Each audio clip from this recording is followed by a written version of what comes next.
said the previous Conservative government had lost and had become disconnected with the veterans, lost a lot of the trust. It's a very fair criticism. Well, we're not just going to criticize that government. We're going to do better than they did.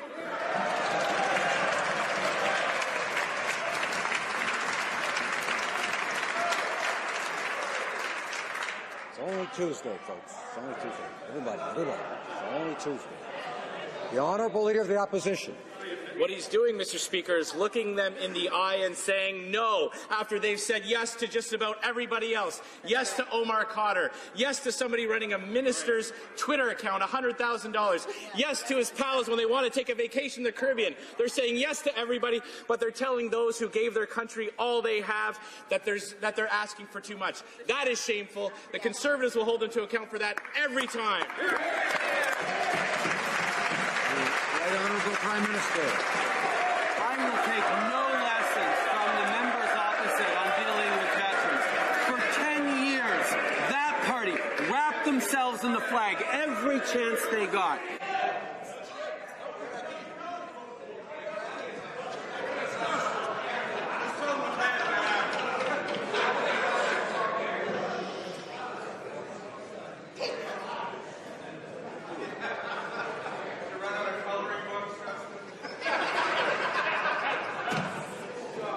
Order.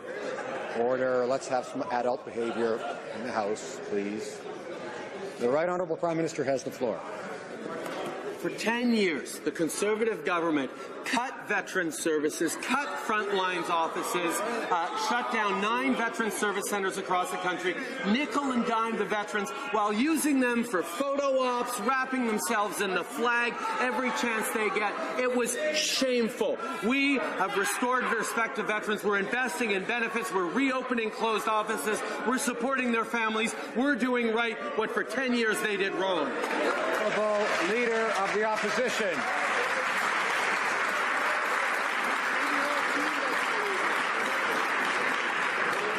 That is so patently false, Mr. Speaker. It was this government that increased support for veterans by 35%. It was our last veterans minister that ended the court process and started settlement proceedings. That this Prime Minister promised during an election campaign that they would never have to go back to court.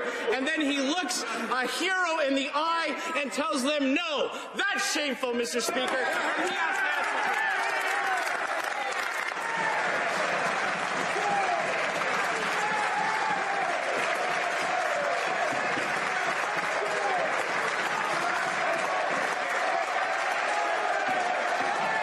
Mr. Speaker, there's just one problem. Yesterday, the Prime Minister confirmed that the theory put forward by one of his national security advisors was true.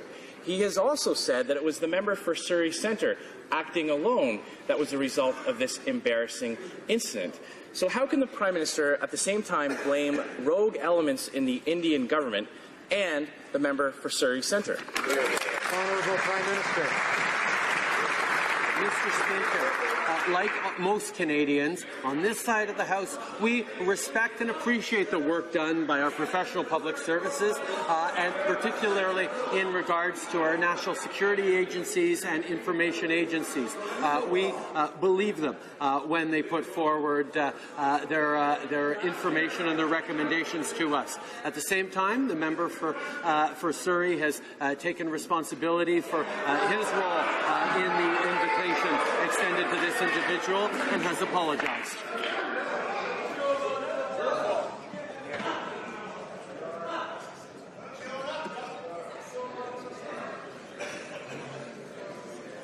Order. The Honourable Leader of the Opposition. Mr. Speaker, is the Prime Minister actually saying that the member for Surrey Centre has taken sole responsibility for a scheme concocted by the Indian government? Is that the assertion that we're led to believe? Now, how can they both be true? If on the one hand it's the government of India that has implicated itself into Canadian government affairs, that is a profound allegation that has serious consequences that can't be thrown about lightly just to get through a 24-hour news cycle. Why is the Prime Minister so irresponsible about this very important bilateral issue? Right Honourable Prime Minister. Mr. Speaker, once again, we support and accept the Council, the recommendations, the extraordinary work and advice done by our national security agencies and information agencies. We support our professional public service and accept the information and recommendations they give to us. At the same time, like I've said, the member for Surrey Centre has taken responsibility for having extended the invitation to this individual and has apologized. The Honourable Leader of the Opposition. Mr. Speaker, nobody believes that there wasn't a single person in the Prime Minister's office that was not provided a list of invitees.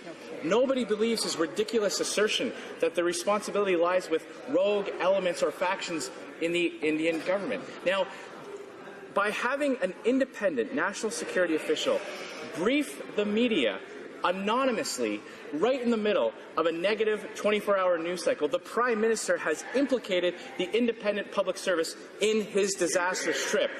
Will the Prime Minister confirm or deny that anyone in his office orchestrated the briefing to shift blame on this? Honourable Prime Minister. Mr. Speaker, I'm going to have to explain this to the member's office that he did not learn this through 10 years of government, and we saw that regularly in their behaviour in the Harper years. Professional public servants, particularly those in the national security and information areas, do extraordinary work based on their professional qualifications, based on their analyses. And when they make recommendations or when they make statements to Canadians or to this government, we on this side of the House choose to believe them. On that side of the House, who knows? Honourable Leader of the Opposition. We need new lines. So, big time. The Prime Minister would have us believe that an independent national security officer took it upon himself to brief the media right in the middle of a terrible news cycle that was embarrassing the Prime Minister. If that isn't the definition of politicizing national security officials, then I don't know what is. Nobody is believing it. The Prime Minister needs to learn that there are serious consequences to these types of allegations, that governing is more than just Instagram posts, that when you make this kind of allegation, there are consequences. Will the Prime Minister identify who in his office orchestrated this media briefing? Right Honourable Prime Minister.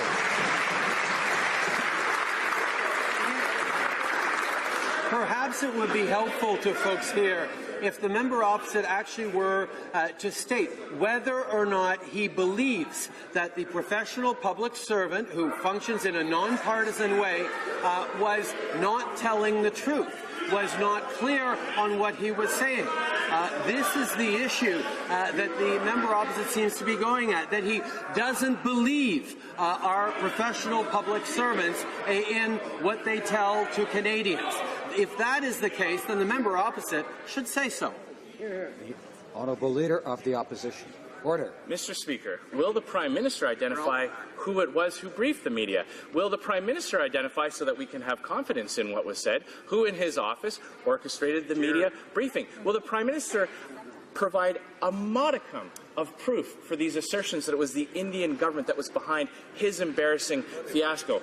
I doubt that he will, Mr. Speaker. You know, last year he met with someone who was the vice president of a listed terrorist organization. In December, he met with Joshua Boyle, who days later was charged with sexual assault and unlawful confinement. Why is it always that this Prime Minister seems to be identified with these kinds of people? Honourable Prime Minister. Mr. Speaker, once again, the member opposite is not being clear. He has not come forward to say whether or not he actually believes it.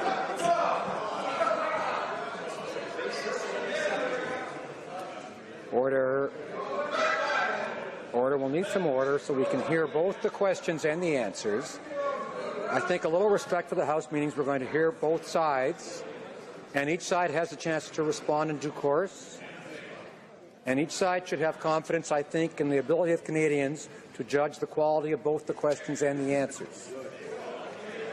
The Right Honourable Prime Minister. Order. The Right Honourable Prime Minister has the floor. Mr. Speaker, if the members opposite do not trust or believe our national security agencies, they should simply come forward and say it.